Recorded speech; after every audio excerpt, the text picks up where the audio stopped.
Les enfants de la deuxième nation, répondant du récépissé 884-83, ont célébré avec faste le 29e anniversaire de l'arrivée et de l'implantation de l'Étoile de David au Mont Karikari le dimanche dernier dans les groupes des sections d'arrondissement. Le cas des sections Horeb et Bethel qui se sont retrouvés au siège de la section d'arrondissement Horeb située au quartier OCH. C'est le frère Nietzsche Kouka, membre confirmé de l'OPH, sous-section Horeb 2, qui a eu le privilège de conduire les destinées de ce grand rendez-vous.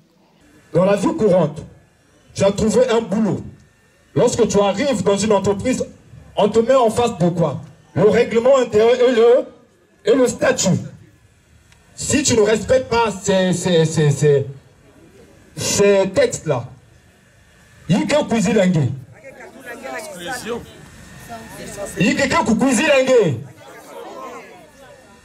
en fait, ce que nous sommes actuellement dans la session de l'amour. Il y a quelqu'un Nalimena tangue na lo sambu we kunje. Monomosi kaka monomosi. Nalimezo nange na ku futa sacrifice kunje. Monomosi kaka monomosi. Nalimezo nange na ku futa montre kunje. Monomosi kaka monomosi. Suivant.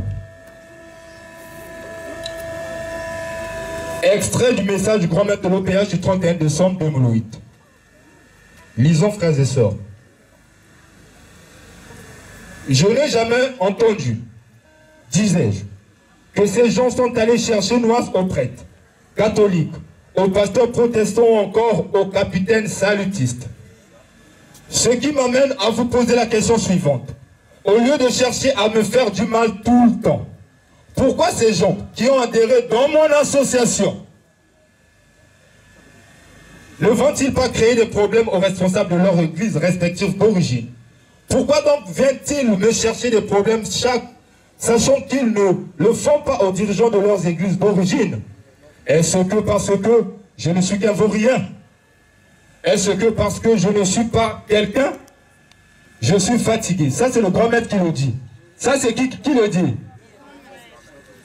Je suis fatigué. Je veux que vous me laissiez en paix. Je ne voudrais plus que de telles choses se répètent. Je dis bien eux, je répète ici. Ils ont adhéré dans mon association. Je les ai laissés entrer dans ma maison. Et ils ont profité de cela pour créer du désordre. Pourquoi veulent-ils alors mettre du désordre dans ma maison? Pourtant, je n'ai jamais entendu que ces mêmes personnes sont allées faire du désordre dans leur église d'origine. Je n'ai jamais entendu qu'un chrétien catholique, par exemple, est allé chercher noise aux prêtres. Pourquoi le faites-vous à moi? Afin de rappeler aux frères et sœurs ainsi qu'aux invités la portée spirituelle de la fête du 20 mai, la chronique a fait la lecture de la note circulaire instituant la fête par l'entremise du frère Destin Taman. Je voudrais donc vous parler encore une fois de la grande et terrible lumière que notre Dieu, le Dieu Tout-Puissant, Créateur du ciel et de la terre, a implanté le 20 mai 1992 de 20h00 à 3h00 au Mont Karikari, dans le petit village appelé Kibosi, en République du Congo-Brazzaville. Parlant de cette lumière, les années passées, j'avais expliqué avec force de détail que l'implantation de la lumière au Mont Karikari par Dieu lui-même est un très grand événement pour le salut de l'humanité entière. Pour que vous compreniez que c'est un événement, je vous ai appris que l'implantation de la lumière à Karikari est le second événement que vient de réaliser le Dieu créateur de toutes choses dans le monde entier après celui de la naissance de Jésus-Christ. Il y a bientôt 2000 ans. Je vais également expliquer comment ça s'était passé et quels ont été les témoins oculaires de cet événement. Je crois que vous tenez encore les éléments sonores de mes prédications, sans oublier le travail laborieux de Roi David en traduisant en chanson la plupart de mes messages relatifs à cette grande lumière. Malgré tout cela, je constate malheureusement que les frères et sœurs n'accordent pas une importance particulière à cette date du 20 mai 1992. Ils n'en parlent même pas assez et surtout ne méditent pas sur tous les messages qui se rapportent à ce grandiose événement. Cette date est en vérité très importante pour tout le reste de notre existence ici sur Terre. La grandiose fête de la venue et de l'implantation de la lumière au siège de la section d'arrondissement Horeb a été marquée par la présence des invités de marque qui n'ont pas manqué d'exprimer leur satisfaction au cours de cette fête. Nous allons, quand on commence déjà, les messages ont indiqué nous allons. Beto, quand on fait ma quartier, c'est une bande ouverte. Mais quand on entend, chef de quartier. Donc, peut-être que nous sommes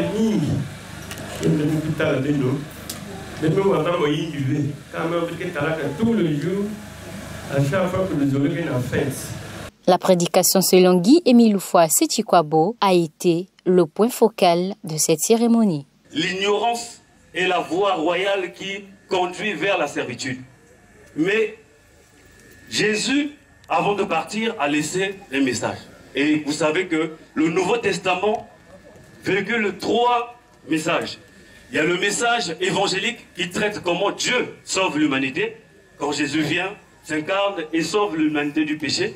Il y a le message doctrinal, c'est-à-dire que les épîtres de Paul, de Jean et autres, qui traitent la façon dont nous devons nous conduire pour mériter ce salut-là. Et il y a le message prophétique qui oriente le mouvement du peuple de Dieu. Zambia Bonga. Et aujourd'hui, justement, si nous sommes déboussolés, c'est parce qu'on a perdu l'orientation prophétique donnée par Jésus. Les échos de la joie, la Pépongesse Séti, ont presté en l'honneur de l'Éternel qui siège au milieu de la louange et de la glorification.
L'histoire des peuples de la terre nous montre que Dieu s'était choisi un peuple qui le servirait avec loyauté et honnêteté.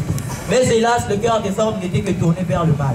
Et nous connaissons l'histoire du déluge de Noé, la destruction de Sodome et Gomorrhe. Mais derrière Abraham, un homme pieux, Dieu choisit Israël, peuple issu de sa descendance et qui séjourna pendant 430 ans comme esclave en Égypte. Plus tard, Dieu se souvient de la promesse faite à Abraham, il suscita Moïse, un hébreu d'origine. Hébreux chapitre 11, verset 24, verset 26. Et Dieu scella avec ce peuple une alliance au moyen du sang des taureaux. Exode 24, verset 8. Et par cette alliance, Israël ne devrait désormais servir que le Dieu d'Abraham, d'Isaac et de Jacob. Le respect des 10 commandements de Dieu leur donnerait une vie en Dieu. Voilà pourquoi l'alliance est établie au moyen du sang, car il symbolise la vie. Lévitique 17, verset 14. Pour leur montrer l'importance du sang, Dieu leur interdit le meurtre, qui est synonyme de rejeter l'éternel Dieu. Genèse chapitre 9, du verset 5 au verset 6. Cependant, à cause de la lutte grecque du peuple, le sang de taureau ne pouvait plus rétablir l'alliance de Dieu avec les hommes. Mais Dieu ne rejette pas toujours son peuple. Psaume 77, verset 8. La famille divine, composée de Dieu le Père, le Fils et le Saint-Esprit, garde le principe du versement du sang, mais que ça soit du sang divin. C'est alors que le Fils et le Saint-Esprit décident de verser tour à tour leur sang, et c'est Jésus le premier à s'exécuter. Voilà ce que je pouvais dire de prime abord, madame la journaliste.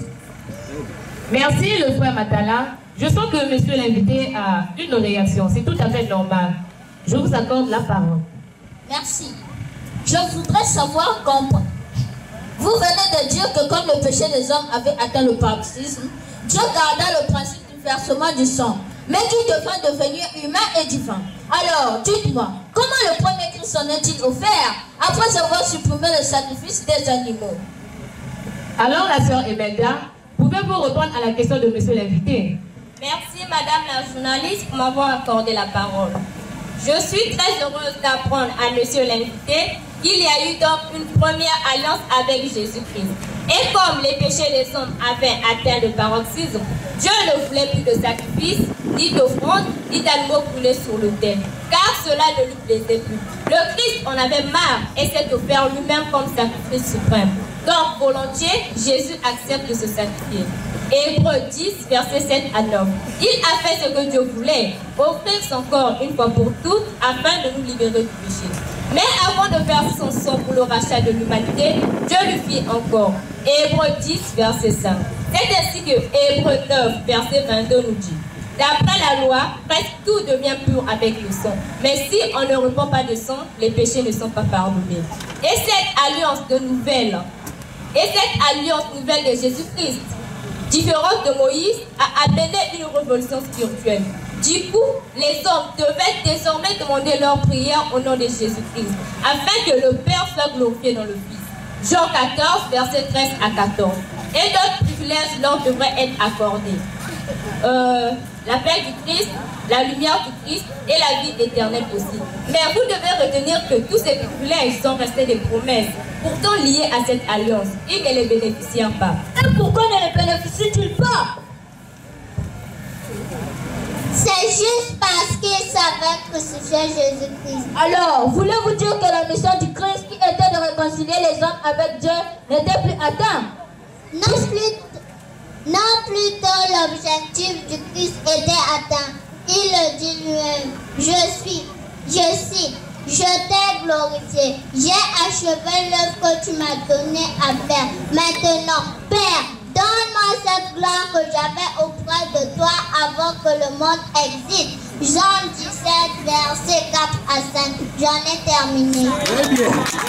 La fête du 20 mai édition 2021 a été une parfaite réussite pour les enfants de la deuxième nation. C'est une fête qui est célébrée dans l'ASLA OPH, l'association musulmane OPH, pour la gloire de Dieu. Parce que le 20 mai, il s'est passé un événement salutaire.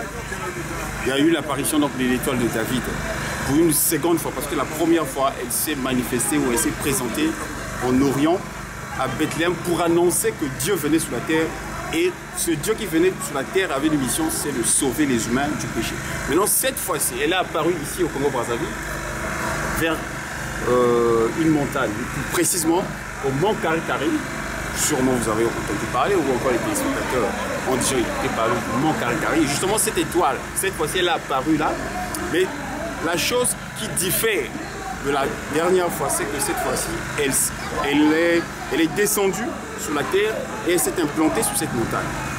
Le grand maître dit, cette étoile va rester là définitivement. Mais en même temps, ça symbolise, ça accomplit les Écritures. Donc dans Apocalypse chapitre 21, verset 10-11, où il est écrit que l'Esprit se saisit de moi, c'est Jean qui parle. L'Esprit se saisit de moi, il me montra donc la ville sainte, la Jérusalem céleste qui descendait du ciel. Justement, donc, l'atterrissage de cette lumière au Mont Kari-Kari symbolise le Christ et son royaume qui venait vivre avec les humains de la terre, accomplissant en même temps les prophéties que Ésaïe avait données, Ésaïe chapitre 19, verset 19-20, mais aussi Ézéchiel chapitre 26, versets 26, 27, 28.